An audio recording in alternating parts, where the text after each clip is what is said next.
Voices in my head echo through it all. Lost in the storm.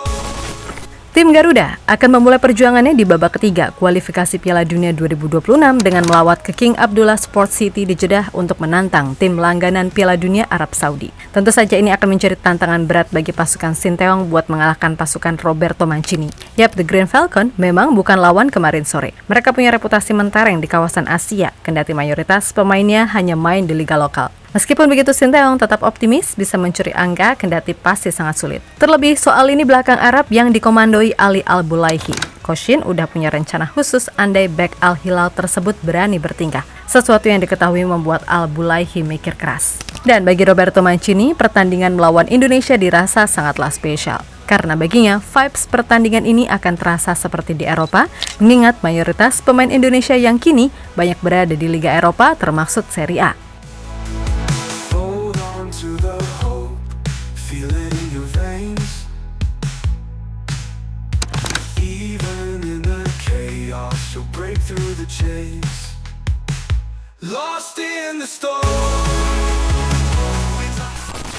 Selain lini depan yang dirasa masih meragukan, persoalan lini belakang kayaknya juga bakal menjadi kekhawatiran tersendiri bagi fans tanah air. Sebab beberapa nama harus absen di laga perdana kali ini.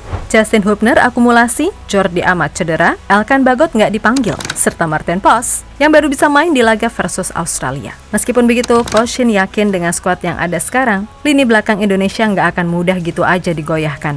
Sebab bagaimanapun, ia masih punya Jesus, Rizky Ridho, dan Sandy Walsh yang bisa dijadikan opsi trio lini belakang. Walaupun yang ada di bench pun tetap mengkhawatirkan, karena di sana tersisa Wahyu Pras dan Ferrari yang secara jam terbang di level timnas senior sangatlah minim. Nah, bagi Coach Shin, persoalan yang dirasa lebih menyulitkan adalah waktu persiapan yang terbilang singkat. Sebab banyak pemain Indonesia yang ia panggil adalah para pemain yang bermain di Eropa, sehingga butuh sedikit waktu untuk berkumpul bersama. Hal tersebut sangat kontras dengan apa yang terjadi dengan para pemain Roberto Mancini. Yap, semua tahu kalau pemain Arab Saudi kebanyakan adalah pemain yang bermain di liga lokal, sehingga mereka bisa berkumpul dengan mudah.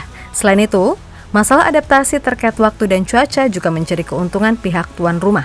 Tapi kita juga jangan lupa, entah itu pemain, pelatih, dan juga federasi, mentalnya nggak secemen itu. Dan sejatinya Pak Erik selaku ketua PSSI juga udah memikirkan semuanya, termasuk detail-detail kecil yang diperlukan.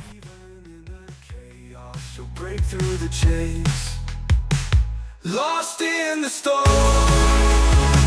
winds are howling loud, trying to hold on, can't see through the clouds.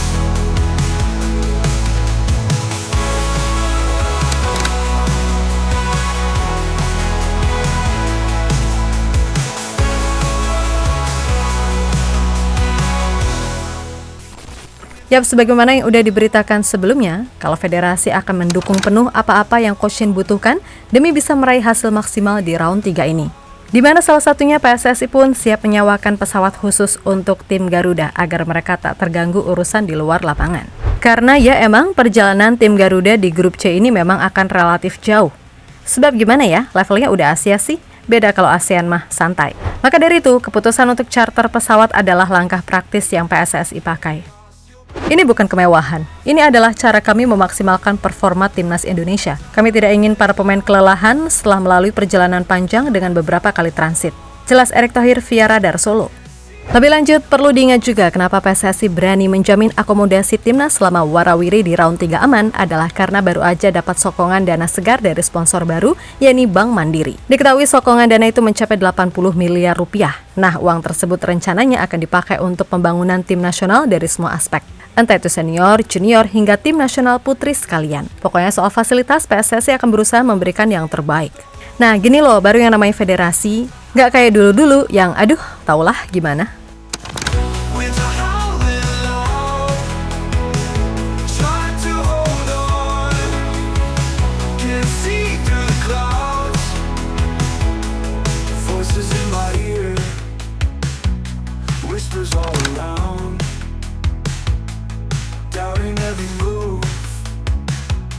Trying not to drown. Hold on to the hope, feel it in your veins, even in the Di sisi lain, kubu Arab Saudi sendiri, Roberto Mancini secara resmi telah memanggil setidaknya 31 pemain untuk pertandingan melawan timnas Indonesia di laga perdana nanti. Memang sebagian besar pemain yang dipanggilnya memang berasal dari liga lokal. Namun semua juga tahu kalau pemain liga lokal Arab Saudi bukanlah pemain kaleng-kaleng. Mereka adalah kelas kakap di Asia dan sudah terbiasa bermain dengan pemain top dari Eropa. Dan perlu diingat juga, kalau pemain-pemain yang dipanggil Mancini ke tim nasional didominasi oleh pemain Al-Hilal, Al-Nassr, dan Al-Ittihad. Yang mana artinya mereka semua sudah terbiasa bermain bersama. Dan ini akan menjadi keuntungan jika dibandingkan anak asuh STY yang banyak tersebar di berbagai klub. Kemudian perlu diingat juga kalau setidaknya ada 3 pemain Arab yang perlu diwaspadai. Mereka adalah sang bek Ali Al-Bulaihi, sang kapten Salim Al-Dawsari, dan sang target man Firas Al-Buraikan yang moncar di round 2 kemarin. Khusus nama pertama, tentu timnas Spania udah nggak asing dengan bek tengil yang satu ini. Yap, Al-Bulaihi emang terkenal sebagai antagonis bagi tiap lawan yang dihadapi. Selain punya fisik kokoh, ia juga dikenal sebagai bek yang mudah meledak-ledak dan mainnya pun cenderung kasar. Meskipun begitu, Al-Bulaihi sendiri kayaknya cukup dibuat mikir oleh statement Sinteyong yang bakal menyiapkan rencana dalam tanda kutip licik untuk berjaga-jaga andai kata ia berulah. Hal-hal seperti itu tidak akan menjadi masalah untuk kami. Pemain yang biasa kasar di pertandingan, ya selamanya akan tetap begitu, tidak akan berubah. Sebaliknya, kami harus bisa mengantisipasi itu dengan baik. Bahkan saya sudah berdiskusi kepada beberapa pemain tentang persiapan untuk memanfaatkan tindak kasar dan emosi yang akan dia lakukan di pertandingan nanti. Ucap Coach Shin dilansir dari Bola Sport. Sementara itu, Mancini sendiri menilai kalau laga melawan Indonesia nggak akan berlangsung mudah. Namun ia pun di satu sisi merasa happy karena baginya lawan Indonesia benar-benar membuat ia merasa seperti kembali ke Eropa. Hal itu lantaran Indonesia sekarang banyak diperkuat oleh pemain-pemain yang merumput di Liga Eropa. Bahkan salah satunya udah berhasil tembus ke level Serie A macam Jesus. Gak cuma itu aja, pemain-pemain seperti Kelvin Verdong, Sandy Walsh, Shane Patinama, Tom Haye, Ragnar Oratmangun, ia dianggap sebagai pemain yang punya kualitas oke. Lalu pemain-pemain macam Justin Hubner, Marcelino Ferdinand, Nathan Chu, dan Ivar Jenner yang pernah ia sebut sangat layak memulai karir di Serie B juga nggak kalah bagus. Tapi sayang dari semua nama itu, Justin Hubner harus absen karena akumulasi. Padahal bakal keren nih melihat Justin adu keras sama Al-Bulaihi, dan kita juga tahu kan, walaupun masih muda, Justin ini cukup pintar membuat emosi lawan meledak.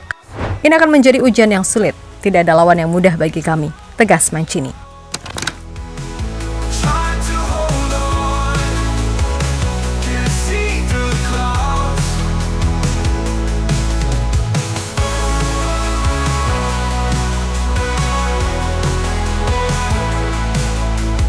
Hold on to the hope, feel it in your veins. Yap, dari sisi kualitas pemain, seharusnya Indonesia tetap punya peluang untuk setidaknya meraih 1 poin. Gaya bermain cepat yang ditopang build-up khas Sinteyong bisa menjadi senjata timnas untuk menyulitkan Arab Saudi. Terlebih, kita juga punya pemain-pemain seperti Rafael Strijk, Marcelino, Ragnar, hingga Kelvin Verdong yang secara skill dan kecepatan untuk duel 1 lawan 1 bisa diandalkan. Kemudian di tengah, kita punya sang Profesor Tom Haye yang siap adu mekanik dengan jenderal lini tengah Arab yang kini main bareng Cristiano Ronaldo di Al-Nassr, Abdullah Al-Khaibari. Dan barisan bek harus siap-siap menghadapi sang kunci permainan Salim Al-Dawsari. Sebab pemain Al-Hilal itu punya keunggulan dari sisi umpan kunci, shooting jarak jauh, serta mobilitas. Maka dari itu, semoga pengalaman CSS di Serie A bisa dibawa di laga ini buat mengomandoi lini belakang. Memang Indonesia memiliki rekor yang buruk ketika menghadapi Arab Saudi, yakni nggak pernah menang, dan hanya pernah sekali menahan Arab Saudi imbang. Tapi bisa aja kan, catatan imbang ini dipakai oleh semua elemen timnas sebagai motivasi untuk misi mencuri poin di Jeddah. Yap, dalam 3 laga terakhir, Arab ini cuma menang 1 kali, imbang sekali, dan kalah sekali.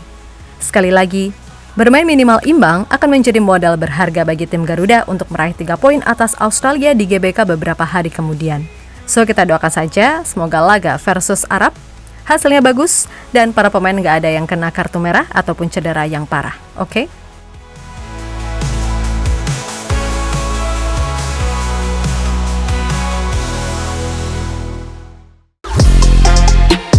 Halo, izin iklan sebentar ya guys. Jadikan ruangmu bernuansa timnas. Temukan beragam poster dinding, sepak bola dan timnas dengan desain menawan, kualitas premium dan harga yang tidak akan menguras kantong. Segera klik link Shopee di deskripsi video ini dan dukung timnas dengan sepenuh hati. Mulai dari dinding rumahmu.